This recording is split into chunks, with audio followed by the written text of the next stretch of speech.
Gurur Brahma, Guru Vishnu, Guru Devo Maheshwara, Guru Deva Param Brahma, Tasmai Shri Gurave Namaha. Chinmayam Vyapyat Sarvam Trailokyam Sacharam Tatpadam Darshitam Yena Tasmai Shri Gurave Namaha. Tvameta Pratama Tvameva Bandhuscha Sakha Eva Tvameva Vedya Dravinam Tvameva Sarvam Mama Deva Deva Tvameva Sarvam Mama Deva Deva. Jai Guru. Om Sahana Bhavatu Sahana Bhunaktu Sahaviryam Paravahai Tejasvinavadhitamastu ma vidvishavahai. Om Shanti Shanti Shanti. It's warm in here. Will you pull the string 3 times? Get a little more circulating air. So when we chant, my suggestion is those of you in Zoom land, mute. Otherwise, we get a delay and feedback. Please do sing along.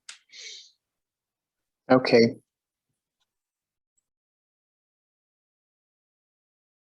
What are you doing? Just letting people in the waiting room in. Susali joined. Hari Om, Susali. Hari Om, Jim. Hari Om, everyone. Hari Om, Susali. I think we're good. There's no one else. Is that it? Yeah. All right. Is that better air-wise? Yeah. So, Avadhuta Gita. It's attributed to Dattatreya, who's the same fellow that the Tripura Rahasyam is attributed to. If he was a historical figure, probably around 3,000 years ago. Is this text written by him? We do not know. It could have existed in an oral tradition. Mostly Western scholars date it to about 1,000 years ago, maybe 1,200 years ago. It doesn't matter. Where does it fit in the canon of Vedanta literature? So many of the books that we study are what we call the Prakarana Granthi. The Prakarana are the workbooks. Literally means a list of categories. But works like Atmabodha, Viveka Chudamani, and what's of value in these is for beginning students, it starts us at the very beginning and gives us a process and then takes us to the highest knowledge. Then we have the philosophical texts, like the Upanishads, like the Bhagavad Gita, which certainly have practices implied, but not as direct as, say, the Prakarana works of Shankara and others. Panchadashi is another Prakarana text, if you want another example of those. Avadhuta Gita is an ode or a paean of a realized soul, a person who's liberated. It's the song of the person who is free. Now, what's its value for you and me? These other works are for beginning and intermediate students who still have some identification with the mumukshu, the seeker after liberation, the yogi, the one who's striving hard for freedom. But works like Avadhuta Gita and Ashtavakra Gita, they are to remove the last vestiges of our ego. They remove the meditator. They remove the seeker after liberation.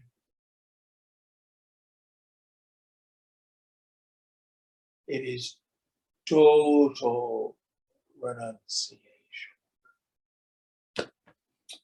I've been watching a bunch of videos that are a documentary of Swami Chinmayananda. Mark suggested these to me some time ago, and I've finally, the past couple of days, gotten around to watching them. They're fabulous. But one of the sections that it talks about is Balan Menon's, when he took Diksha, when he took sannyas. So he had this, kind of shoulder length, maybe a little shorter, black hair and a black beard. He was dressed in white.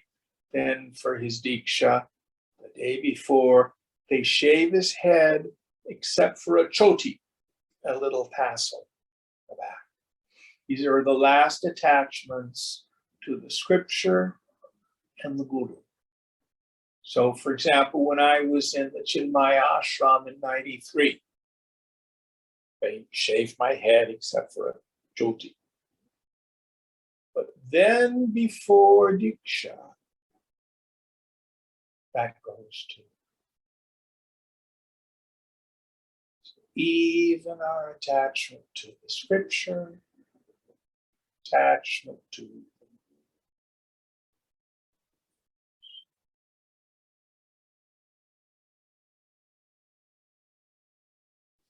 So this text is useful for those who have some samadhi. They can tune up the mind. And at least some of the time, they know Aham Brahmasmi. I am that ground of being. I am Chidakasha, the space of pure.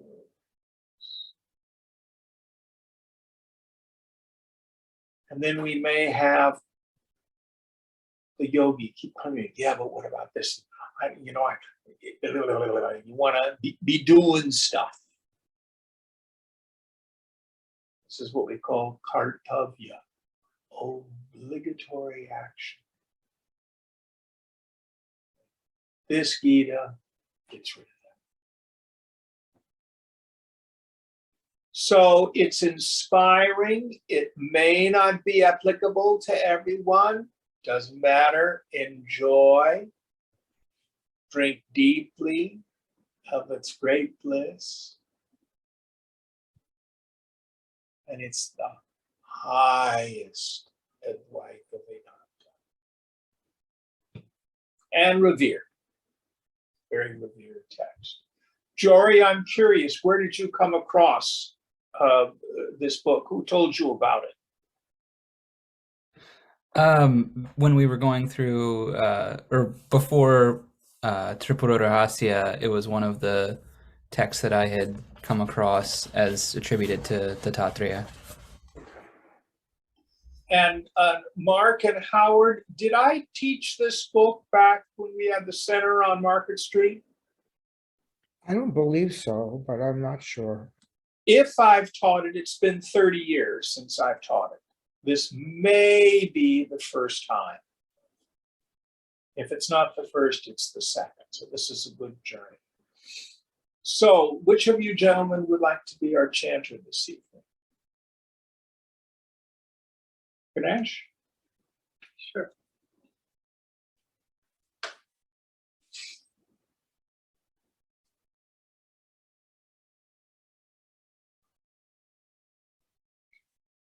ईश्वरानुग्रहादेव पुंसाम् अद्वैतवासना महद् भयपरित्राण आद्विप्राणाम् उपजायते. Through the grace of God alone, desire for non-duality arises in wise men to save them from great fear. So, in the end, what is God's grace? That's a really good question. God's grace is when the beneficence of the infinite seems to show up in our lives with apparently no preparation or cause. Grace is an undeserved gift, but not really. When we have the grace to have the desire for liberation, that is the result of millions of lives lived intelligently. It's the result of great punya.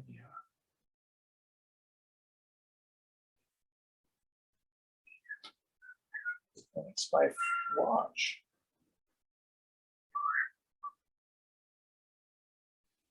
There's a very famous Zen proverb. Enlightenment happens by accident. Zen makes you accident prone.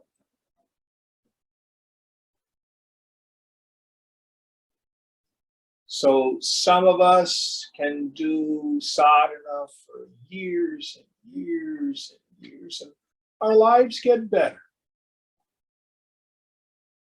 But we don't have the nirvikalpa experience. We aren't able to easily revel in the self.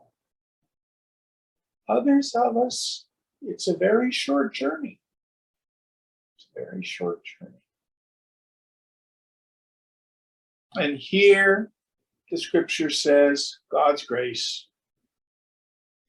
But even that we want it as the result of grace, great merit. I think there's a note, isn't there, in this first verse? No. Just there's kind of a glossary. Non-duality is monistic consciousness. Oh, okay. What is monistic? That means, what's the difference between monism and monotheism? Monotheism says there's only one God. Monism says there's only God.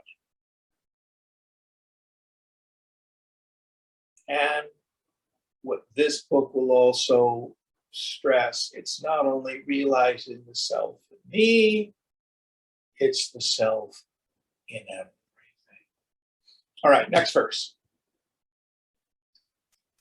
Yenedam puritam sarvam atmanaivatmana atmani nirakaram katham vande hyabhinnam shivam avyayam. How shall I salute the formless being, indivisible, auspicious, and immutable, who fills all this with his self, and also fills the self with his self? So, this is in place of a mangalam. So many of our scriptures will start out with salutations to Sri Guru Shmuru, the incarnation of all blessedness, who by a glance from his nectarine eyes, frees me from freedom, etc. Or my salutations to Lord Shiva, blah, blah, blah, blah, blah, blah, blah. This is a blessing verse. Many of our scriptures start with that. This text says, where am I going to bow down? Who am I going to salute? Because the self is everywhere.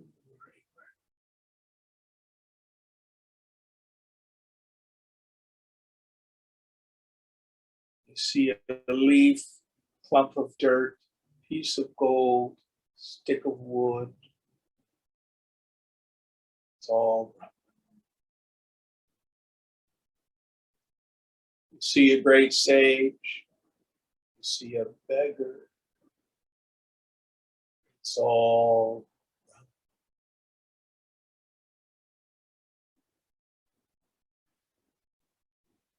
So the person of wisdom sees God everywhere. Where am I to bow? To whom or what am I to prostrate?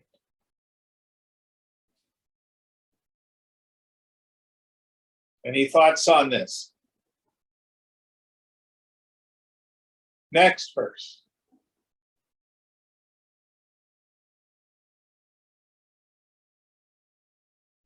Panchabhutatmakam Vishwam Marichi Jalasannibham Kasyapyaho Namaskuryam Ahameki Niranjana. The universe composed of the 5 elements is like water in a mirage. Oh, to whom shall I make obeisance? Am I who am one and taintless? Yes. So we have in many of our Vedanta texts or Vedic texts, we have these understandings of the phenomenal world. We've got the 5 tanmatras, earth, air, fire, water, and ether, which had divide and recombine the panchakara to become the phenomenal world, and blah, blah, blah, blah, blah, blah. And here the Tattva says, it's all like a mirage.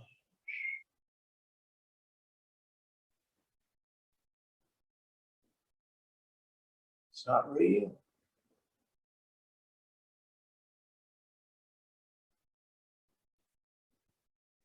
And it's not that I'm a worm here and there's God everywhere around me.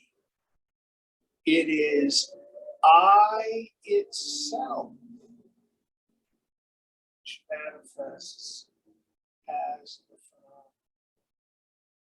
Now,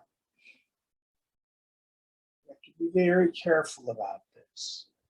The scripture does not mean that it's your ego that's everywhere. This is what we call solipsism, where you maintain your sense of individuality and you have the sense that everything you perceive is a projection of your own individuality. That is not the message of Vedanta.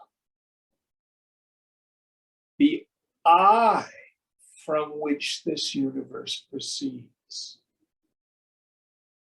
is not your individual ego. How can we get to this? Each one of us will see, like those of you who are here in my living room, you see the room from your own viewpoint. See the room from my viewpoint. You are aware of your body, I'm aware of my body. You're aware of your feelings and thoughts, I'm aware of my feelings and thoughts. But when you look behind your eyes and notice the noticer,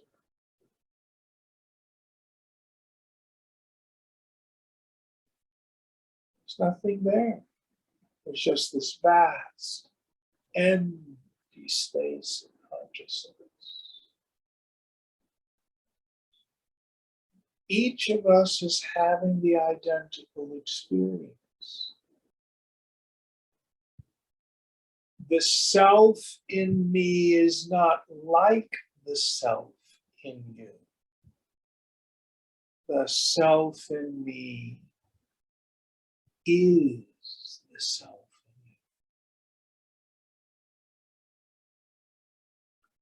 you. Your experience of I is not a piece of Brahman. It's not a part of Brahman. It's not, oh, I am the drop and God is the ocean. No.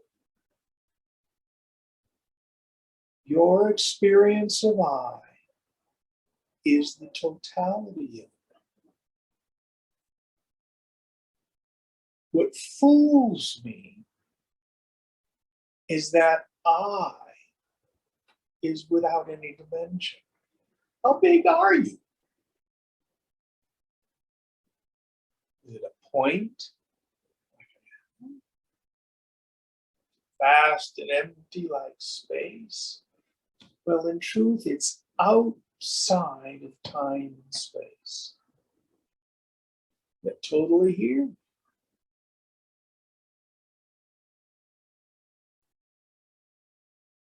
One entity. Not one void. One entity.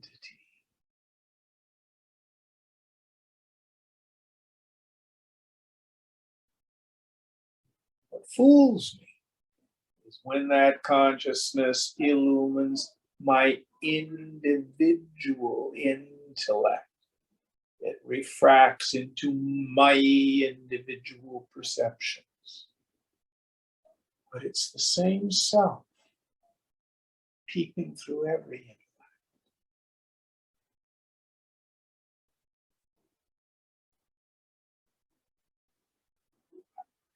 So all of this is like mirage waters in the desert,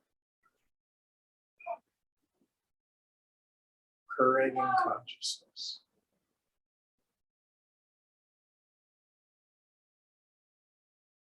Any thoughts on this? Next one.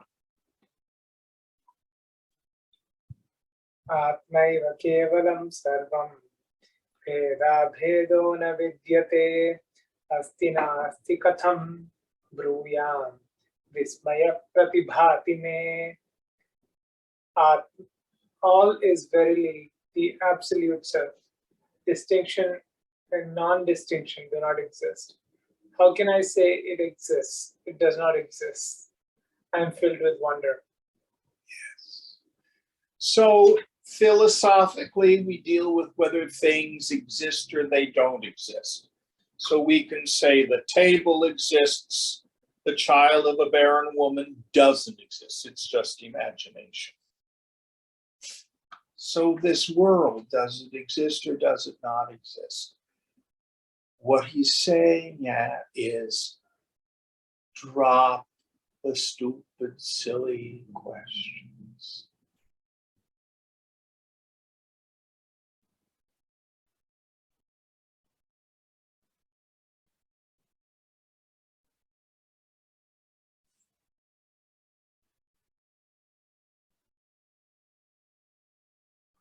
Just let it be wonder.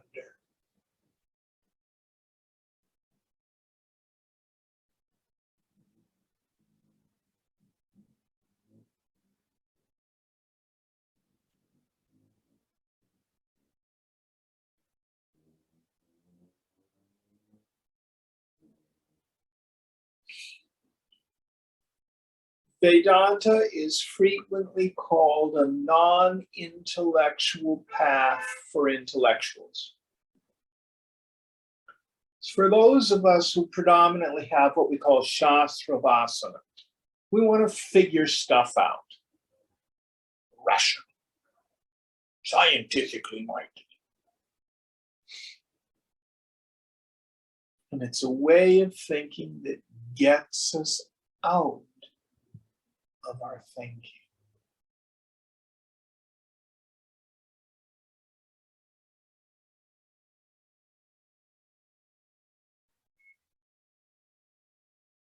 to come into the direct experience of the bliss of your own self-nature, we have to learn to unknow.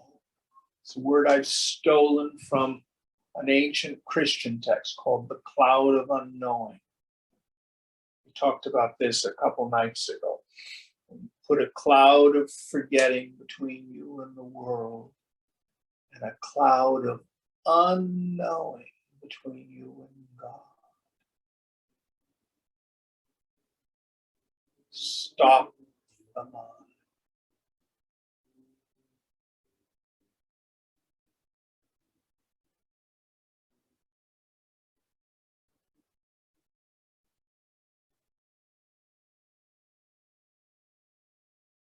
And then questions about existence and non-existence. Does an imagination really exist or doesn't it exist? Will it exist as experience? Blah, blah, blah, blah, blah.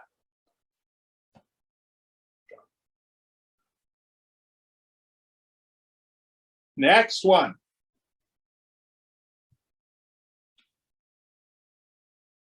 Vedanta Sara Sarvasvam Jnanam Vijnanamev Cha Ahatmana Ahamatma Nirakaraha Sarvavyapi Svabhavatah. The essence and the whole of Vedanta is this knowledge, this supreme knowledge, that I am by nature the formless, all-pervasive self. Yes. So what is my essential nature? I am not the body. I am not the mind. I am not the thoughts. That formless self. Now, he uses two technical terms here. Jnanam, vijnanam cha. Why is this important? So again, when I was reading these or listening to these videos, watching these videos about Swamiji, one of the things it talked about was when he was, I think, about 18, he was visiting Ramana Maharshi in his ashram in Tamil Nadu, Arunachal. And he comes to the satsang hall. It's still there. You can actually go see that satsang hall. You can see the couch where Bhagawan used to recline. And he saw all these people, and as he came in, their backs were to him, and there was only some room up in the front. So he goes up to the front and he sits down, and then he sees this figure with his eyes closed, just reclining. His name at that point was Bala. It wasn't yet Ch.1. So he sits down. Bhagawan opens his eyes. Looks directly into Chinmaya's eyes.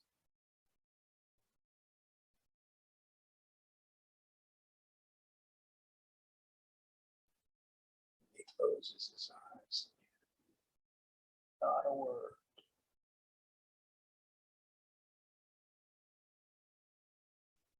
After some time, Chinmaya gets up and he leaves. It's been a profound experience. But he was an atheist pretty much at the time. At the time, he decided that Bhagawan had hypnotized him. It wasn't until many years later when he was doing his own sadhana and working with Swami Tapovana that he remembered and recognized the state that he'd experienced at 18. It was the same. So at 18, he had an experience of the infinite, but no understanding. So in order for knowledge to take root, we need to have understanding, jnana, and direct experience.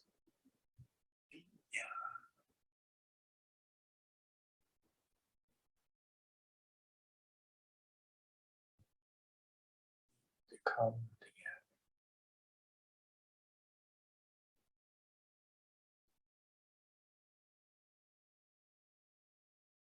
Otherwise, the mind is apt to get confused.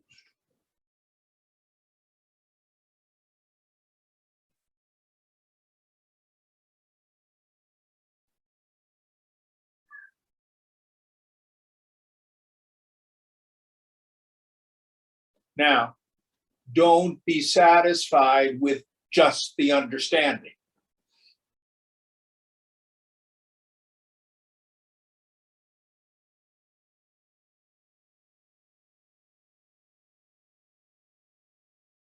Come into that sacredness.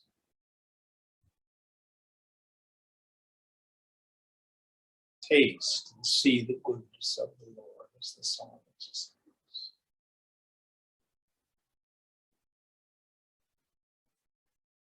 Any thoughts on this? Next verse.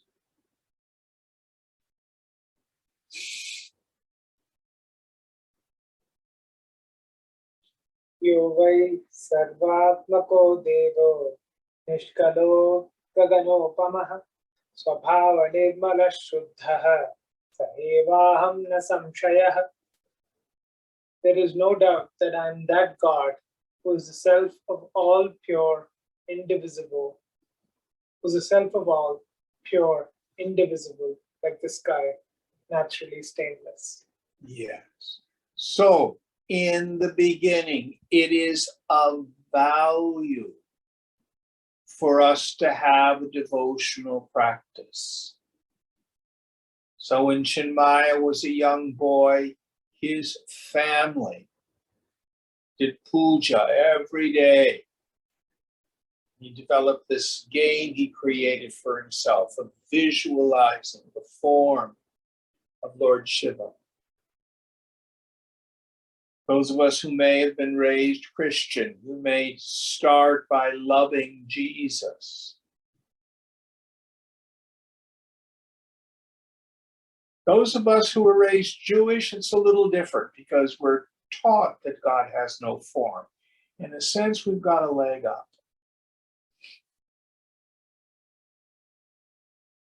But in the end, the scripture thunders, it's not that which you worship here. The bliss, the joy I feel when I'm worshiping the God is a taste of the bliss of my own self.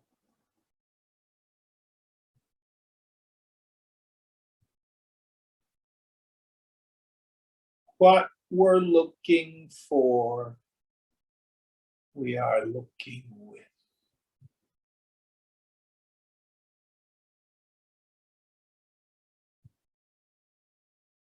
It's like the person who comes to you and says, "Oh, I need some guidance. I've decided I want to become one with having a human body." Mhm. Yes, yes. I have heard there's great value in knowing that you have a human body. I'm going to study and do practices to find out how to be one with having a human body. You already have a human body. No, no, no, no, no. So you and I keep looking for God, trying to find God, trying to experience God. What we're looking for, we are looking with.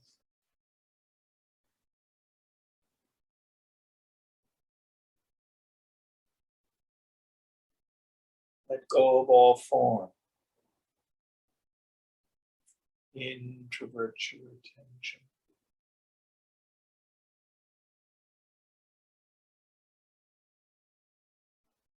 Just thin the mind.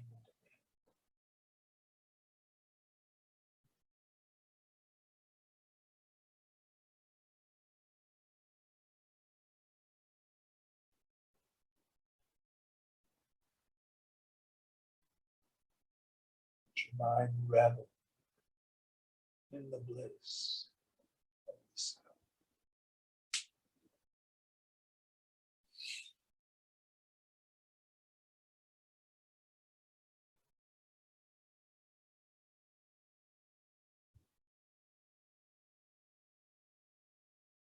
And this can be the value of being able to spend time with a man or woman of knowledge.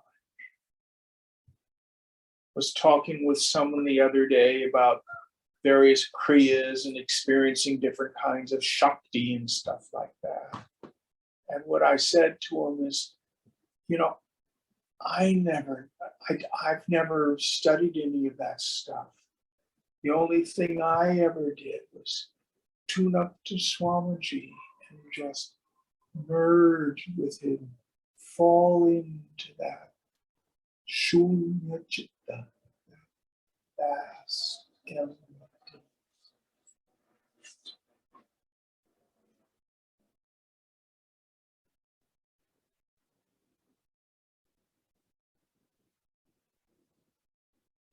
If you can come into that place, meet Swamiji.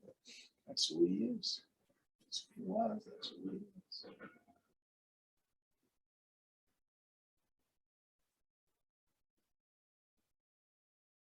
And in the end, it's myself,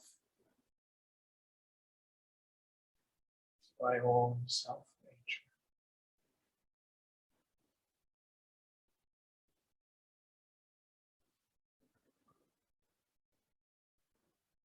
Next one.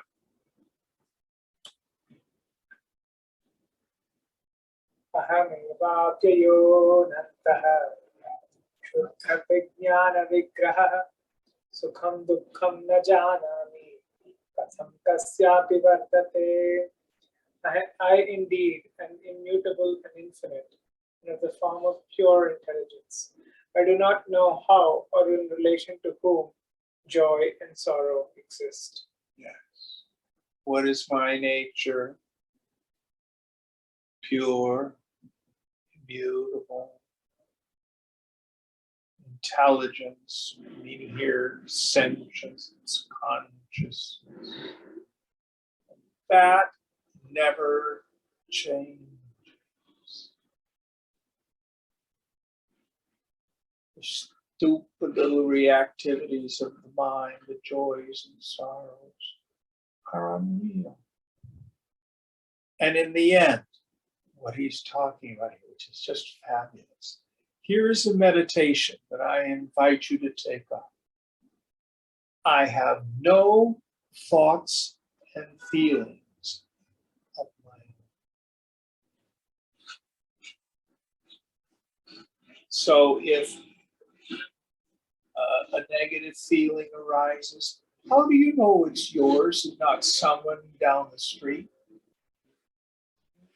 Or the group mind, the tremor of the force. Or if you have a partner, most people have experienced this. Your partner may have some issue, and you can't tell whether you're feeling their feeling or it's your feeling. Who's had that experience?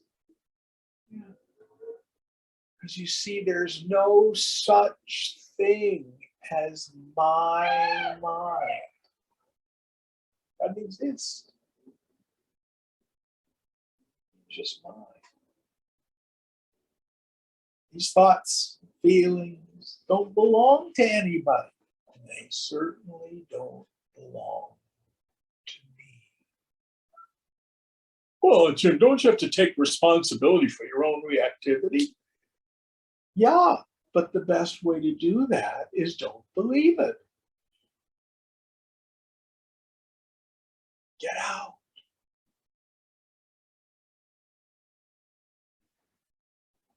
It's just stuff going by.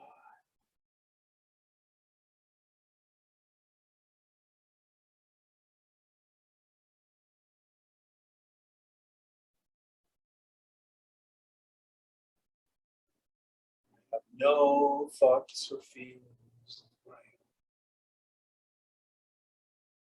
I have no thoughts. I have no feelings. I illumine thoughts and feelings. They don't really belong to anybody.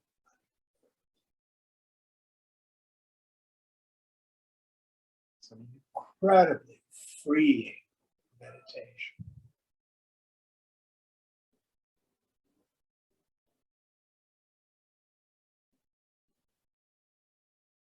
Any thoughts on this? Next one. न मानसं कर्म शुभं शुभं मे न कायिकं कर्म शुभां शुभं मे न वाचिकं कर्म शुभां शुभं मे ज्ञानामृतं शुद्धमतीन्द्रियोऽहम्. I have no mental activity, good or bad. I have no bodily function, good or bad. I have no verbal action, good or bad. I am the nectar of knowledge beyond the senses, pure. So, in the beginning, we watch our minds and we begin to become aware that I may have habituated negative thinking. We may want to do the practice of thought replacement. I replace my negative thinking with positive thinking. But then, after a while, we get out of the mind.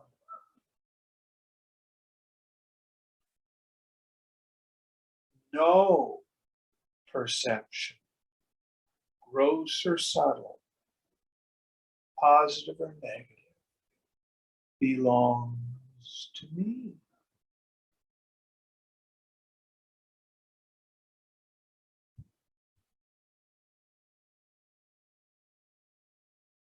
None of them touch me.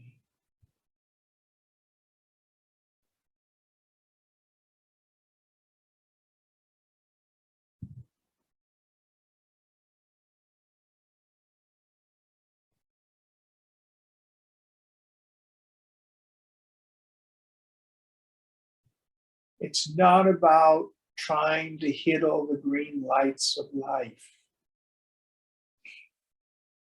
It's not about trying to manipulate externals so that I'm happy all the time, meaning I'm getting what I want.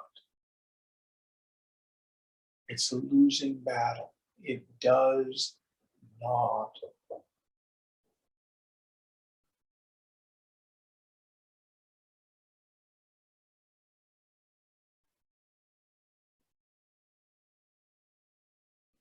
One of the experiences you may have as a yogi, you may walk into an environment. This again was from the Chinmaya video. He went to some swank club in Delhi, and where he was hobnobbing with all the important rich people who were interested in status, gossip, what so-and-so's wearing, what their jewels are like, what car they drive.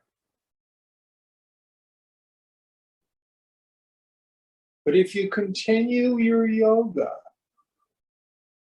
you may find yourself in an environment like that, if your product brings you to it. But you see the total vapidity of it.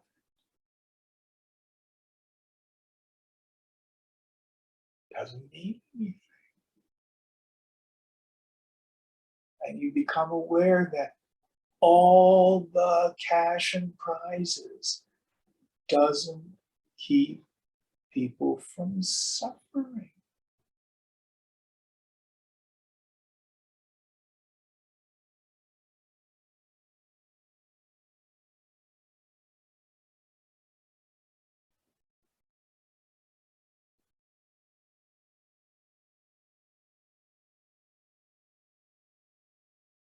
Now, There's no virtue in poverty. The poor are to be treasured and helped. But for a poor person in ignorance, no one thinks about money more than a miserably poor person. To a poor person, God is bread. But to a sannyasi, it's different. A sannyasi has renounced the world from inside, not out of some moral idea.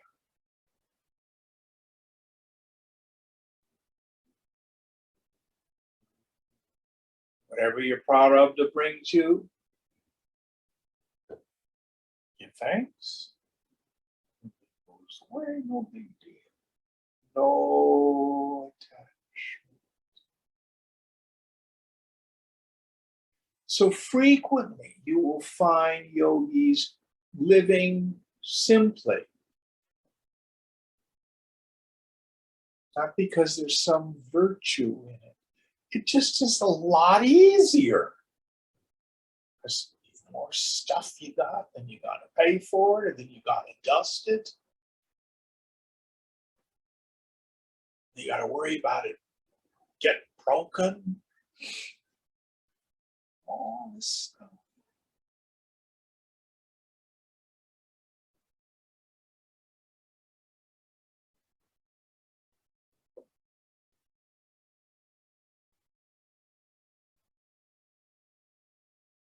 Any thoughts on this?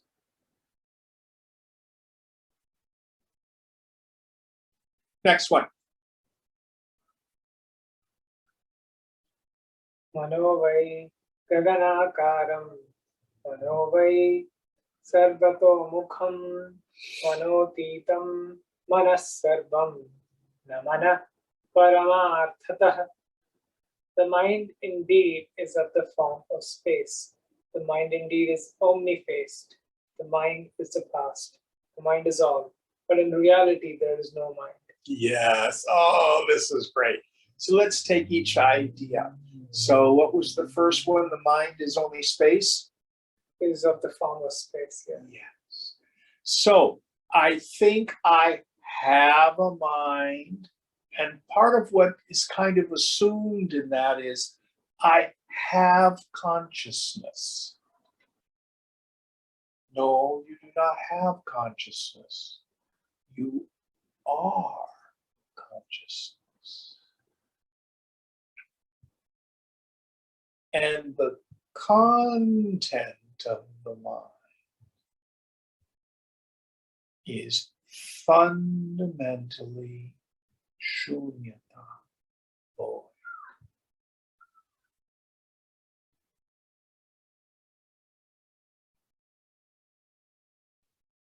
So I can enter into a thoughtless state,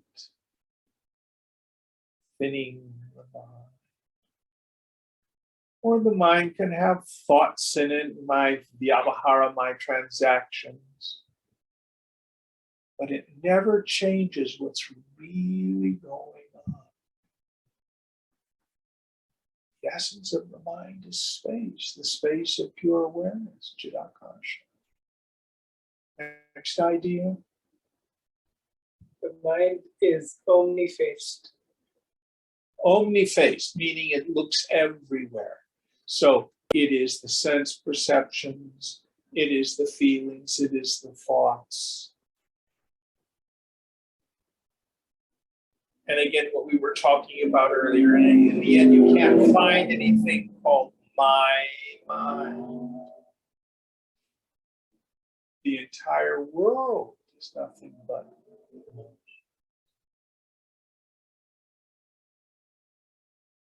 It's everywhere.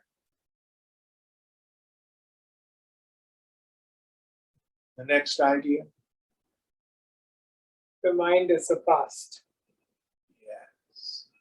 So the mind, the content of the mind, the thoughts is ultimately past. You cannot know that any object is what it is without having been taught it. Newborn babies, they have no sanskars. And those of you who may have been around children, newborns, many people will put like a mobile above the crib. Have any of you seen those? Why do they do that? They can develop looking at moving objects. So the eyes can learn to focus. Nobody told a baby your eyes should focus. Everything is just a collage. There's no name and form for an infant. Major sense organ is your mouth. Everything goes in the mouth. So over time, we are taught name and form, which fundamentally is the past. What I think is good, what I think is valuable, who I think is important, who I think is attractive.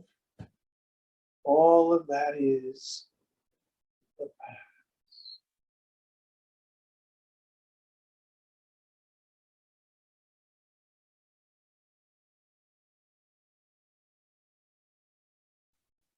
It's fundamentally not real. The last idea, the mind is nowhere. Mind is all, everything. The mind is all. So the world is the mind is the world. There is no world apart from the mind. There is no mind apart from the world. They are only the subtle and gross form of everything. Your mind is the film in the movie projector. What you perceive is what's on the screen. What's the relationship? Ultimately the same. Just a subtle and gross form, the same. Is there one more idea? But in reality, the mind does not exist. Yes. So here is the teaching. You cannot think a real thought.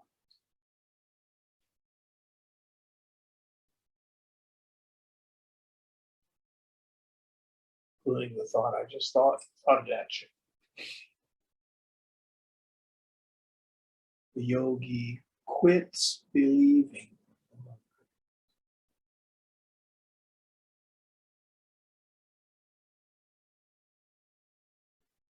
It's all shunyata.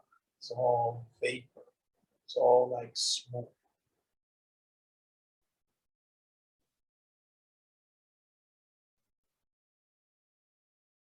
Something there is that's real.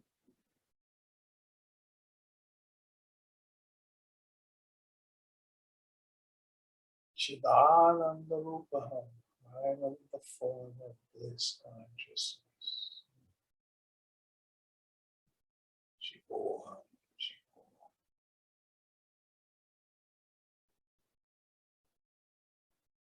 Next one. Amekamidam sarvam yomatītam nirantaram pashyami kathamatmanam pratyaksham va tirohitam. I, the one only, am all this, beyond space and continuous. How can I see the self as visible or hidden? So I is not only Nirguna Brahman, the vast empty nothingness of the pure subject, but I am also Saguna Brahman, what appears as the world of name and form. The Jagat itself is mithya, illusory, but what it really is Brahman. It's all just the play of consciousness.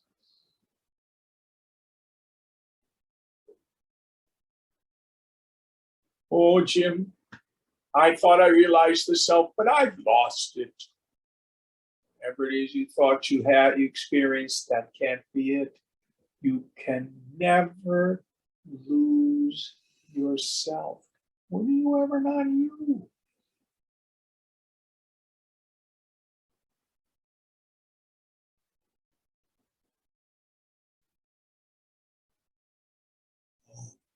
I did MDMA and Burning Man. A spiritual experience. Just more dreams. Just more Maya. What is it that's the eternal constant?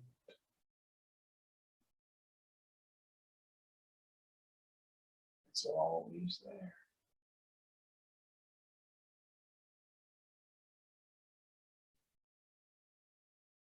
Always there.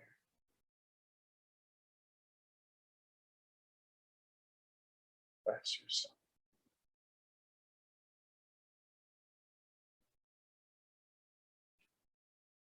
Go of the mind.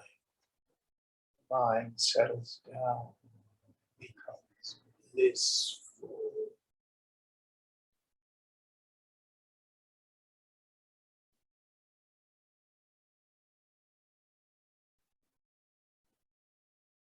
Next one.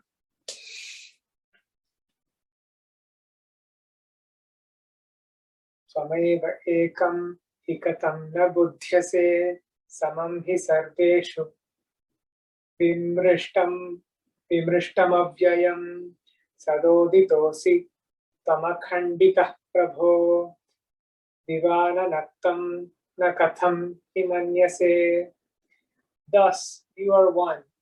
Why then do you not understand that you are the unchangeable one, equally perceived in all?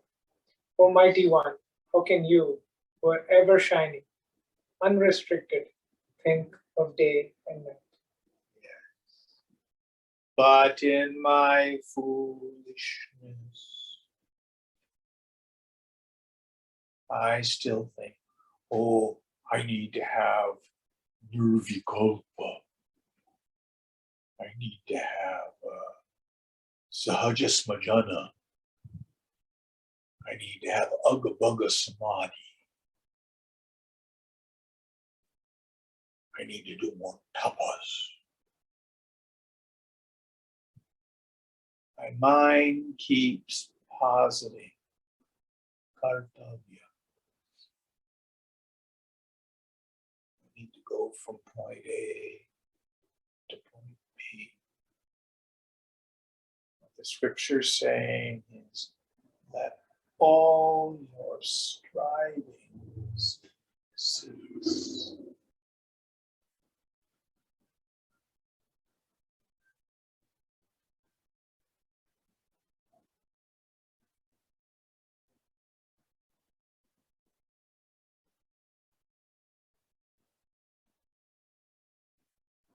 Why do you run about to and fro trying to acquire something, even something spiritual?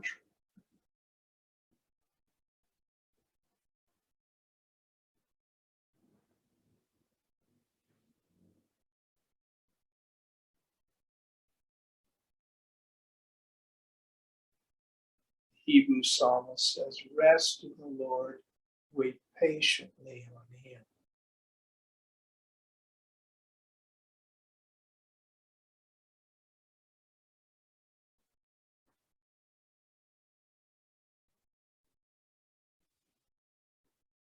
But the nattery intellect goes, yeah, but what about this? Yeah, I'm not getting high. You know, what a mind state. Go, let go, let go.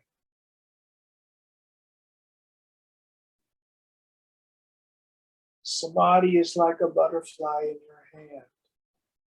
If you do nothing, comes and lights.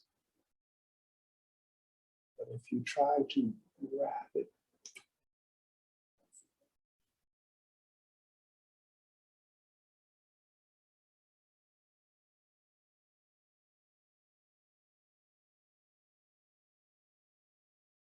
Next one.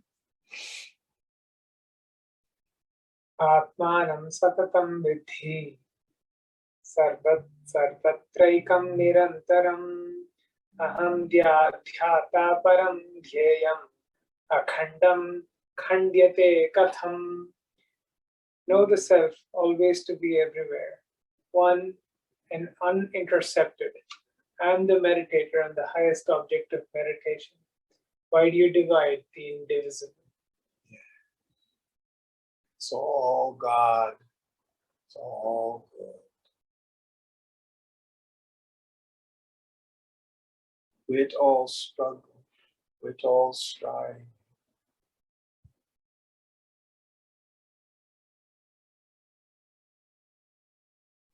Radical, perpetual acceptance, as Priya said. I love that expression. She came.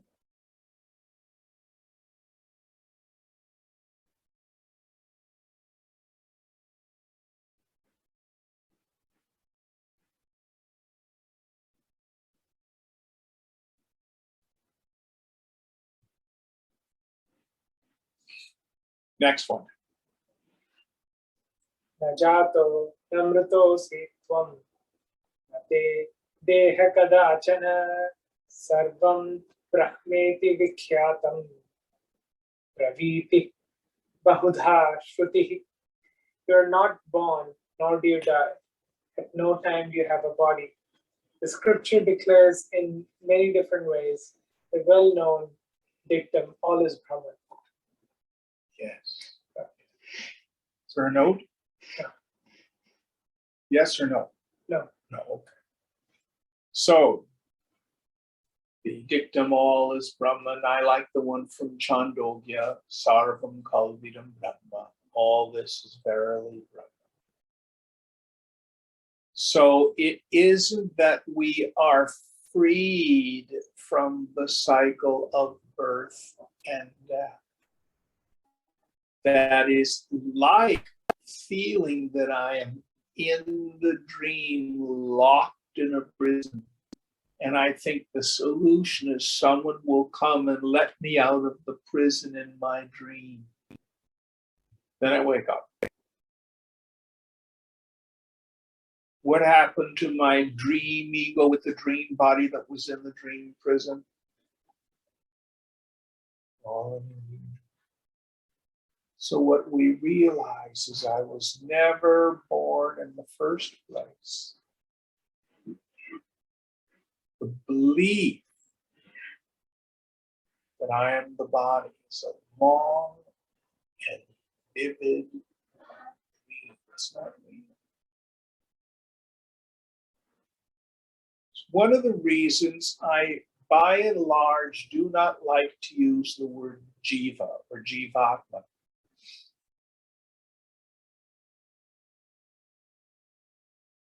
Jiva comes from the root jivati, I think, which means to live. So it's an indication of a sense of individuality. But the confusion comes as I'm an individual person, something's going to happen to me. And I'm either going to be liberated, I'm going to go someplace, Brahmaloka, or I'm going to get glued onto Brahman, I'm going to merge into Brahman, like the drop going into the ocean. I prefer to use the phrase Jiva Bhavana. Gaudapada uses this in the Mandukya Karika.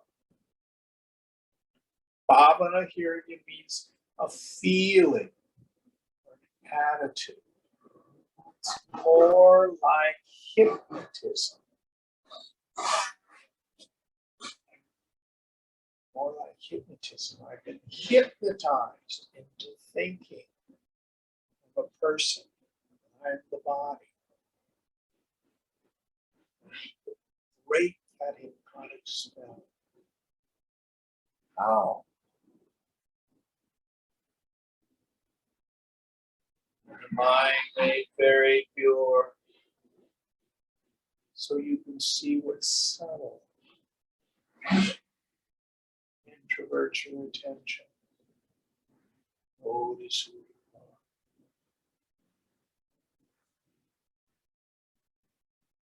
See if you can find a person in there.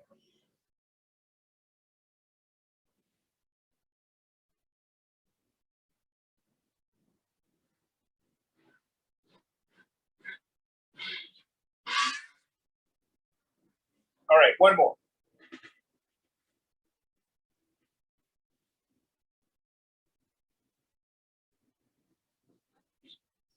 Sabahyaphyantarosi tvam Shiva sarvatra sarvada ekastatah tatham bhrantah tathadasi pishachavat. You are he whose exterior and interior. You are the auspicious one, existing everywhere at all times. Why are you running hither and thither, deluded, like an unclean spirit? Yes, and read the first part again, the motorcycle covered voice. You are he who is exterior and interior. Yes, so many of us get the sense that the self is inside or sometimes behind. I will use language like look behind your eyes, but it's not behind, it's not inside. So for example, if it were behind and I move my head with the self whack, putting it down there, no.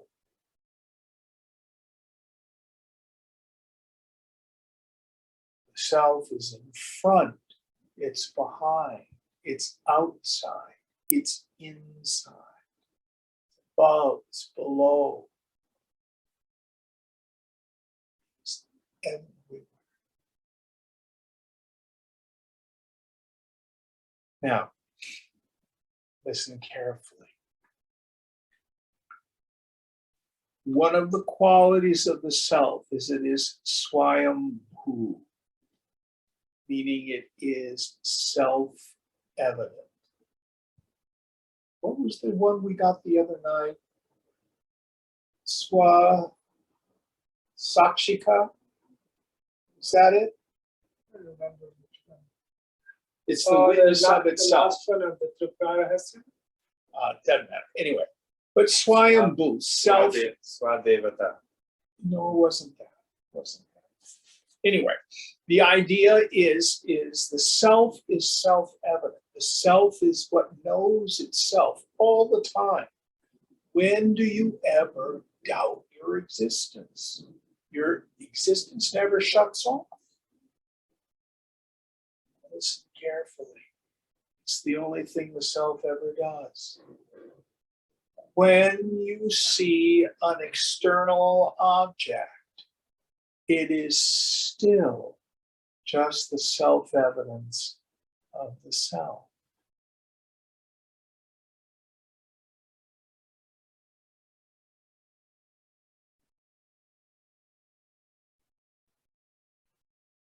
Nothing else for the self to know other than the self.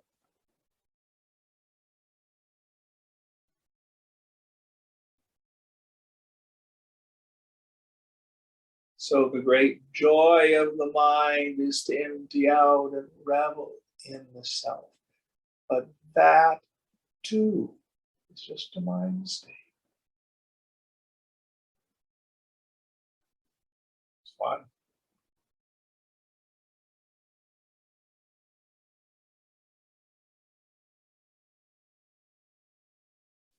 So why do you run about like an unclean ghost?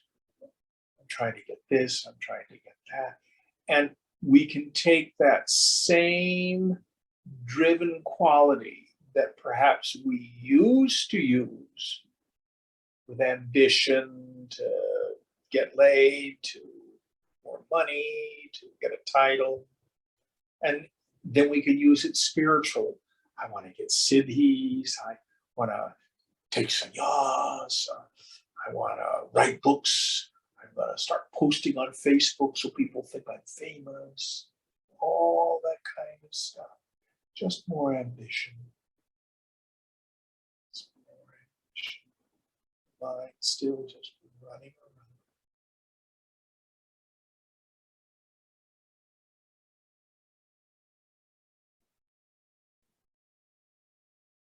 Oh.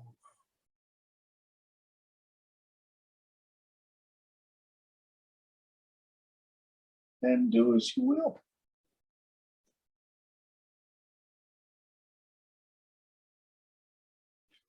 All right, this is a good place to stop. Any thoughts or questions?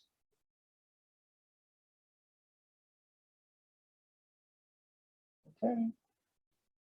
Om Purnamada Purnamidam Purnat Purnamudachyate Purnasya Purnamadaya Purnameva Vashishyate. Om Shanti Shanti Shanti. Hari Om Sri Guru Pyo Namaha. Hari Om. Om Tat Sat. What verse are we on for next week? We are on 15. number 15. Number 15. Is it divided into chapters? I think it Yeah, it is. is. 8 chapters. Or, yeah, 8 chapters. Well, thank you all. Thank you. Thank you, Jim. Jim. Thank you.